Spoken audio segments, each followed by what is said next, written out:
So since you're live now on Facebook, here's again the very common disclaimer, reminding everyone that all content produced by Online Vagabonds is just for information, education, and entertainment purpose only. We have this crypto talk every Wednesday at the same time, which is right now 7 o'clock p.m. CET. For those who don't know, CET is the time of Amsterdam. Normally the presentation occurs with a normally this talk goes on a 15-minute presentation, and then we go to Q&A. So I'm going to start now with the presentation I prepared for you guys. The subject of today is the crypto trilemma. And once again, we have this talk on every Wednesday at 7 p.m. CET. If it's your first time on a crypto talk, you'll be receiving a link on email where you're going to be able to have a free 30-minute crypto consultation with me. You can also find us on Instagram, YouTube, Facebook, and Clubhouse. So again, the disclaimer, whatever we say here, nothing should be taken as financial advice, nor tax advice. The only advice I can give to you is educate yourself before investing. Education is king when it comes to investment. We're going to be talking today about the crypto trilemma or the blockchain trilemma, depends on how you see the names, on how things occur. And basically what a trilemma is one side of the trilemma is security, the other side is decentralization, and the other side is speed. The word, of course, is derived from a dilemma. The dilemma is when you have to choose between two things. And in the case of the trilemma, it's very hard to keep all three sides of the triangle. Either you have security, or you have decentralization, or you have scalability or speed in this case. So let's talk first about security. And when it comes to security, you may be asking yourself, to secure what? And when it comes to security, what you're trying to prevent on any financial transaction platform, you want to prevent double spending. And double spending occurs when person A, in this case, has $500 and want to make a payment of $500 to Mary, and another payment of $500 to Adam, and still keeps his 100. So he's basically using one unit of account or one monetary unit and being able to send that monetary unit to different people. And in the digital world, that is very common because every time you watch a video on YouTube, you're making a copy of that video. Every time you send a file on an email to someone, you're making a copy of that file. And that is, in that way, whatever you send normally in the digital world, it can be replicated forever. But how can we then bring that security to a digital world where if I send you one BTC, there's only one BTC and cannot be replicated? So that's where the security comes on the blockchain, is a way to prevent double spending. And you may think that double spending doesn't occur very often. It does occur. The best example I can think of double spending to you guys here is a credit card. And the best example is a credit card because normally, if you have your money in the bank, you don't get much interest rate. The interest rates on the bank is normally 0.5% if you are lucky to get that much. However, when you get spend on a credit card, you have on average 3% per month and over 40% per annum. And you may be asking yourself, how come credit cards, the interest rates are so high? And the reason why the interest rate is so high on the credit card is because there is a lot of double spending when it comes to credit card.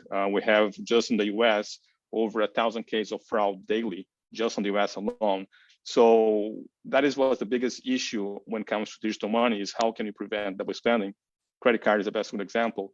And in the crypto space, you can easily get that security as long as you do in a centralized way, or you do it on a decentralized manner, but then you sacrifice scalability. So we just use the case of the credit card. In the case of Bitcoin, for instance, for all 2009 to 2022, we have almost 13 years of the Bitcoin blockchain. In 13 years, we have had 0 case of double spending, whereas you have thousands of cases on the credit card. In the Bitcoin blockchain, no one has been able to do a double spending yet. So it's a very successful and very secure when it comes to double spending. And the reason why is because it is decentralized.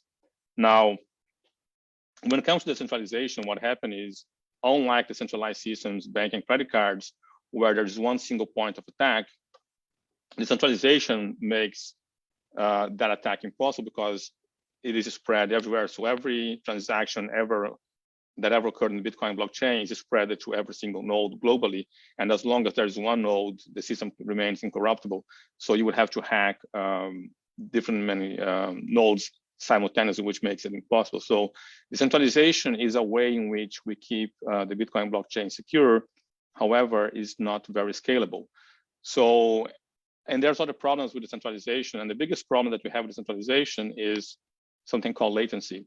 Because at the same time that a transaction occurs here in the US, that same transaction is not going to arrive in Australia at the same time that transaction that was, for instance, launched on or started on Indonesia. So latency is one of the biggest problems that we have with decentralization. The other problem that we have with decentralization is incredibly hard to update. It's very difficult to get everyone that is using the network to do the update that you choose. So that's one advantage of centralization.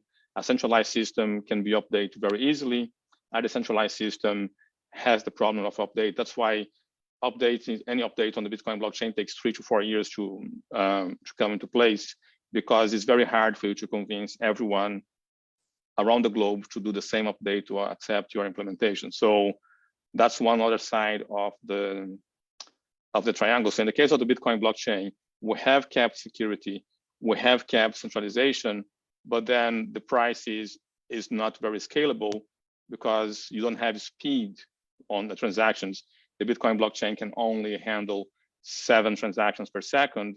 And if you compare that with the Visa network, which is 24,000 transactions, so centralization allows you to be very fast on transactions. Here's one example with Visa. Ripple can process 1,500, PayPal 193, Bitcoin Cash 60 transactions per second, Litecoin 56, Dash 48, Ethereum 20. And you can see Bitcoin is very much on the bottom. It's the most decentralized system, but it's the hardest system to scale because it can only process 7 transactions per second. Now, when you give up decentralization and security to an extent, then you can get many more transactions. And one example I'm using here is the Solana blockchain, because every transaction, it is an amount of data that needs to be stored. And the question is how decentralized can be the storage of that data. So one example, we have the Bitcoin blockchain for 13 years, and we're still less than half terabyte, which means below 400 gigabytes. Now the Solana blockchain, which only has a couple of years, is already being measured in petabytes. And if you don't know what a petabyte is, it's 1,000 terabytes.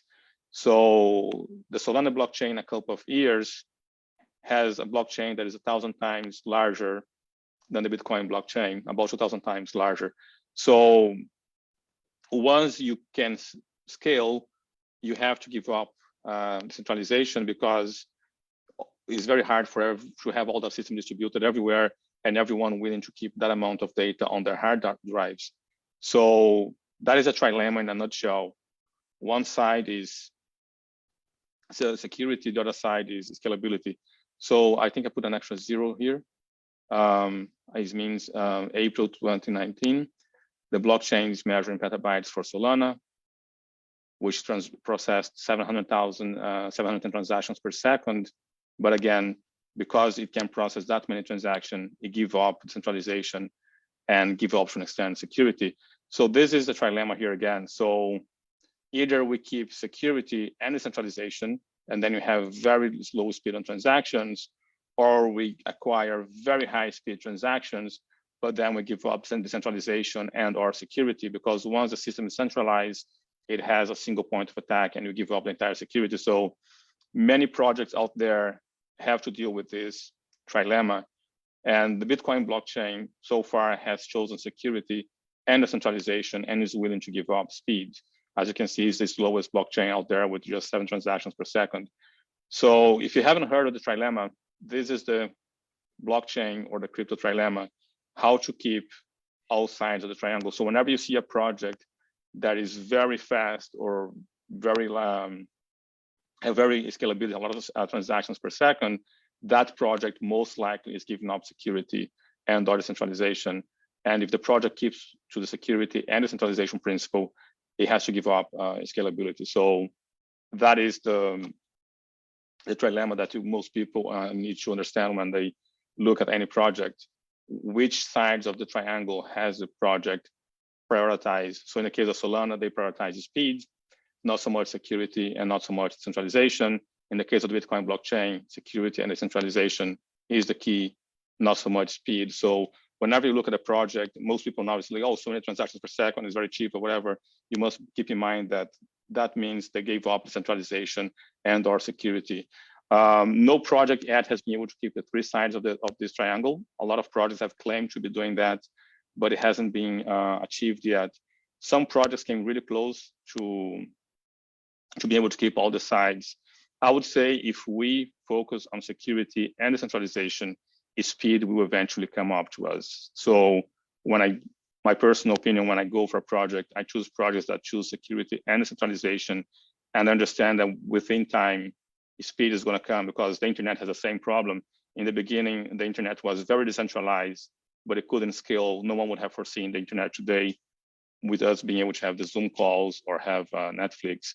So we kept as much as we could to decentralization, and then scalability kind of came along the way. So I would say whenever you go for a crypto project, you should choose security and decentralization, and just wait. There will be technology which will enable the third side of the triangle to be there for us.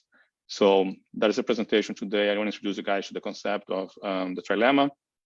And once again, if you need any further assistance, support, or guidance, feel free to contact us. We have crypto coaching. We also offer education on Crypto Vagabonds Academy. And again, you can locate us on Clubhouse, YouTube, Facebook, and Instagram. And